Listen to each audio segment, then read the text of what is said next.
أعوذ بالله من الشيطان الرجيم. وإذ نتقنا الجبل فوقهم كأنه ظلة وظنوا أنه واقع بهم خذوا ما آتيناكم بقوة واذكروا ما فيه لعلكم تتقون.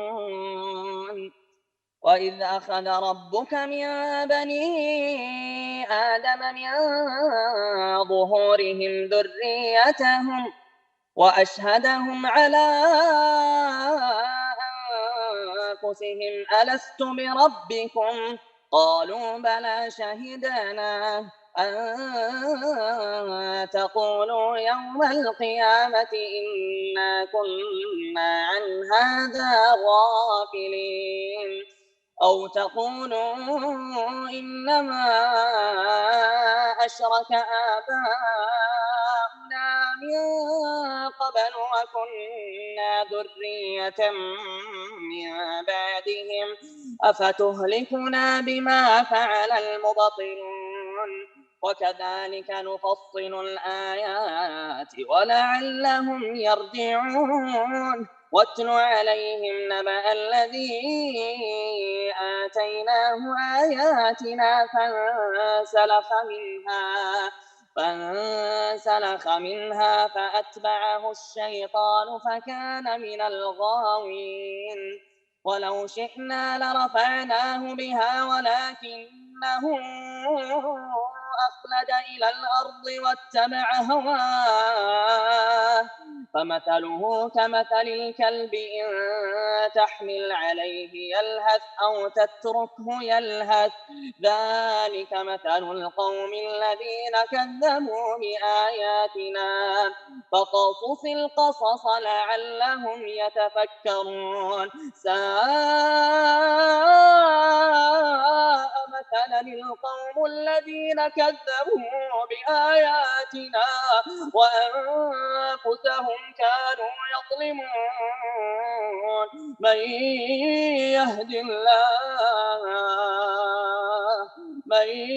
يهد الله فهو المهتدي ومن يضلل فأولئك هم الخاسرون. ولقد ذرأنا لجهنم كثيرا من الجن والإنس لهم قلوب لا يفقهون بها ولهم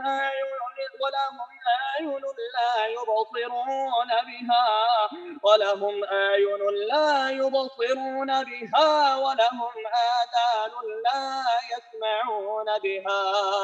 أولئك كالأنعام بل هم أضل أولئك هم الغافلون. ولله الأسماء الحسنى فادعوه بها وذروا الذين يلحدون في أسمائه سيجزون ما كانوا يعملون. وممن خلقنا أمة يهدون بالحق وبه يعدلون والذين كذبوا بآياتنا سنستدرجهم من حيث لا يعلمون وأملي لهم إن كيدي متين. أولم يتفكروا ما بصاحبهم من جنة إن هو إلا نذير مبين. أولم ينظروا في ملكوت السماوات والأرض وما خلق الله من شيء وأن عسى أن يكون قد اقترب أجلهم فبأي حديث بعده يؤمنون. من يضلل الله يضلل الله فلا هادي له ويذرهم في طغيانهم يعمهون يسألونك عن الساعة أيان مرساها قل إنما علمها عند ربي لا يجليها لوقتها إلا هو ثقلت في السماوات والأرض لا تأتيكم إلا بغتة يسألونك كأنك حفي عنها قل إنما علمها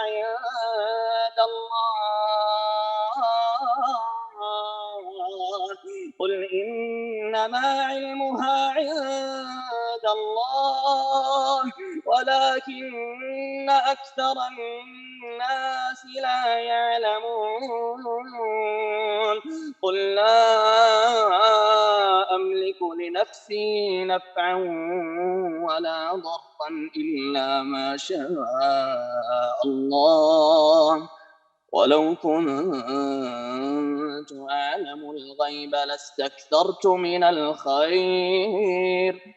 ولو كنت أعلم الغيب لاستكثرت من الخير وما مسني السوء إن أنا إلا نذير وبشير لقوم يؤمنون کر دیا اور ان کو یقین ہو گیا کہ اب ان پر گرا اور کہا کہ جو کتاب ہم نے تم کو دی ہے اسے مضبوطی کے ساتھ قبول کرو اور یاد رکھو جو احکام اس میں ہیں اس سے توقع ہے کہ تم متقی بن جاؤ اور جب آپ کے رب نے اولاد آدم کی پشت سے ان کی اولاد کو نکالا اور ان سے انہی کے متعلق اقرار لیا کہ کیا میں تمہارا رب نہیں ہوں سب نے جواب دیا کیوں نہیں ہم سب گواہ بنتے ہیں تاکہ تم لوگ قیامت کے روز یوں نہ کہو کہ ہم تو اس سے محض بے خبر تھے یا یوں کہو کہ پہلے شرک تو ہمارے بڑوں نے کیا اور ہم ان کے بعد ان کی نسل میں ہوئے سو کیا ان غلط راہ والوں کے فعل پر تو ہم کو ہلاک میں ڈال دے گا اور ہم اسی طرح آیات کو صاف صاف بیان کرتے ہیں تاکہ وہ باز آ جائیں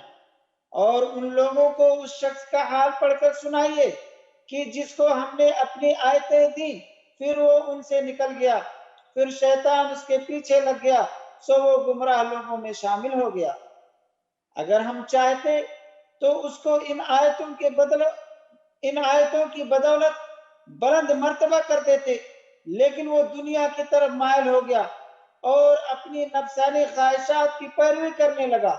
سو اس کی حالت کتے کی سی ہو گئی کہ اگر تو اس پر حملہ کرے تب بھی وہاں پہ یا اس کو چھوڑ دے تب بھی یہاں پہ یہی حالت ان لوگوں کی ہے جنہوں نے ہماری آیتوں کو جھٹلایا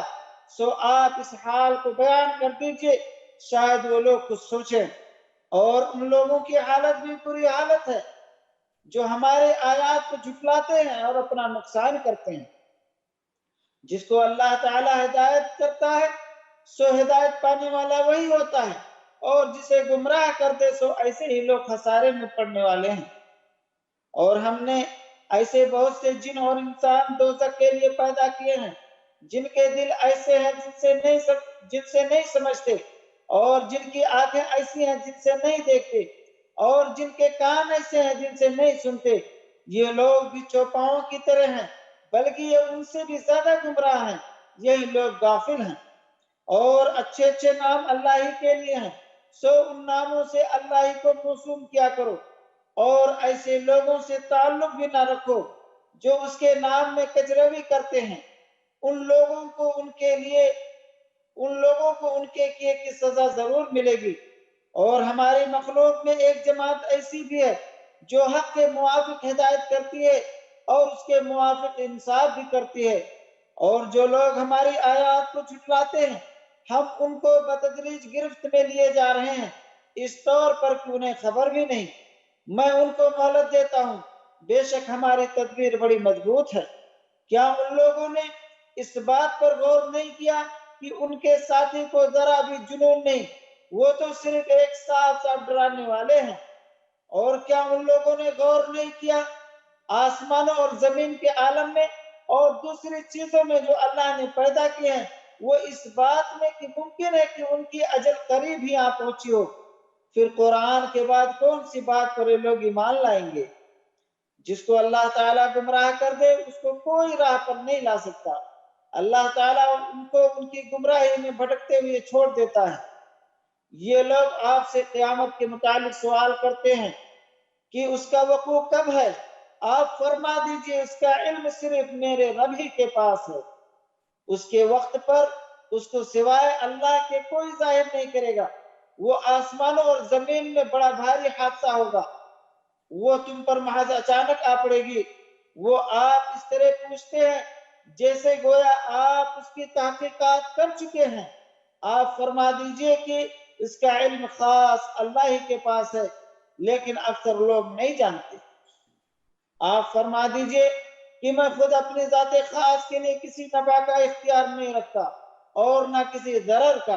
مگر اتنا ہی کہ جتنا اللہ نے چاہا، اور اگر میں غیب کی بات جانتا ہوتا تو میں بہت منافع حاصل کر لیتا